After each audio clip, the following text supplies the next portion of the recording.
আমার চেম্বারে সাধারণত যে রোগীগুলি একটু বেশি দেখছি তার মধ্যে একটা রোগ নিয়ে আমি একটু আলোচনা করব, রিকারেন্ট ইউরিনারি ট্র্যাক্ট ইনফেকশন, অর্থাৎ বারবার কিডনির মধ্যে ইনফেকশন হয়ে যাওয়া অথবা প্রস্রাবের রাস্তায় ইনফেকশন হয়ে যাওয়া। এটাকে আমরা বলি রিকারেন্ট ইউরিনারি ট্র্যাক্ট ইনফেকশন।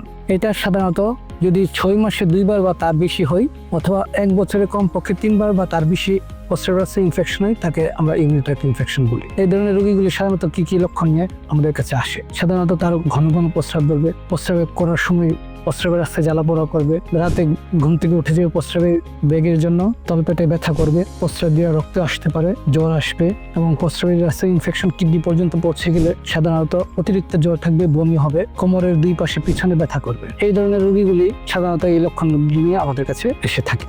এই ধরনের রোগগুলি সাধারণত বারে বারে কেন ইনফেকশন হয়? নর্মালি এই রোগগুলি বেশিরভাগ ক্ষেত্রে মহিলাদের হয় বেশি। কেন? কারণ মহিলাদের প্রস্রাবের রাস্তা ছোট থাকে পুরুষের তুলনায়, প্রস্রাবের রাস্তা পায়খানার রাস্তা কাছাকাছি থাকে এবং মহিলারা আমাদের দেশের বিভিন্ন পরিবেশের কারণে বিভিন্ন সময় মতো তারা প্রস্রাব করতে পারে না, এর জন্য মহিলাদের সবচেয়ে বেশি হয়ে থাকে। এছাড়া বারবার ইনফেকশনের কিছু সুনির্দিষ্ট কিছু কারণ আছে। এর মধ্যে যদি কিডনিতে পাথর থাকে, কিডনির রাস্তার মধ্যে জন্মগতভাবে যদি কোনো অ্যাবনর্মাল থাকে, কিডনির রাস্তার থেকে প্রস্রাব বের হইতে গেলে যদি কোনো জায়গায় বাধাপ্রাপ্ত হয় অথবা কোথাও যদি ইউরিন লিক হয়, এবং বিশেষ করে বয়স্ক মহিলাদের ক্ষেত্রে যদি জরায়ু নিচে নেমে যায়, যাকে আমরা ইউটেরাইন প্রলাপ চলে থাকি। বাচ্চাদের ক্ষেত্রে সাধারণত যদি জন্মগত কোনো সমস্যা থাকে, পুরুষ মানুষের ক্ষেত্রে স্পেশালি বয়স্ক মানুষের ক্ষেত্রে যাদের প্রস্টেট বড় থাকে তাদের ক্ষেত্রে এই ধরনের বারে ইনফেকশন হওয়ার সম্ভাবনা বেশি থাকে। এই ধরনের রোগীদের আমরা ডায়াগনোসিস করবো কিভাবে? সাধারণত আমরা ইউরিন আরি এবং ইউরিন কালচার করে স্পেসিফিক জীবাণুটা আইডেন্টিফাই করে থাকি।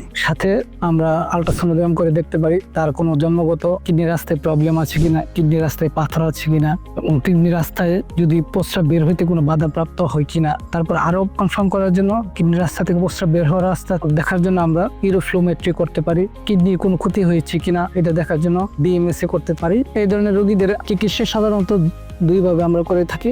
একটাকে বলে হচ্ছে নন ফার্মাকোলজিক্যাল ট্রিটমেন্ট, আর একটা হচ্ছে ফার্মাকোলজিক্যাল ট্রিটমেন্ট, মানে হচ্ছে ওষুধবিহীন চিকিৎসা। এই ধরনের রোগীদের আমরা উপদেশ দিয়ে থাকি তারা যেন কমপক্ষে 2.5 থেকে 3 লিটার পর্যন্ত পানি খায়। প্রতিদিন ঘুমানোর পূর্বে ডাবল ভয়েডিং বলে থাকি আমরা এটাকে, ঘুমানোর পূর্বে প্রস্রাব করবে এবং তার 15 মিনিট পরে আবার দ্বিতীয়বার প্রস্রাব করে ঘুমাবে।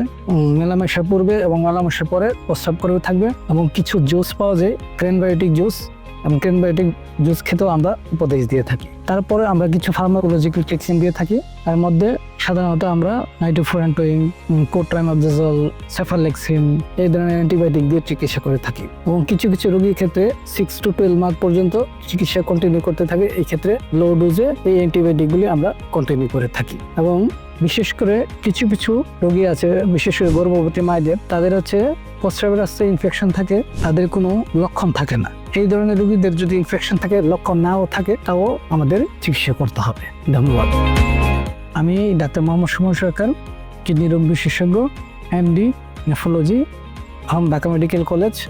এখন বর্তমানে চেম্বার করছি লাভিডা হসপিটাল, আশুগঞ্জ, ব্রাহ্মণবাড়িয়া, প্রতি মঙ্গল এবং বৃহস্পতিবার।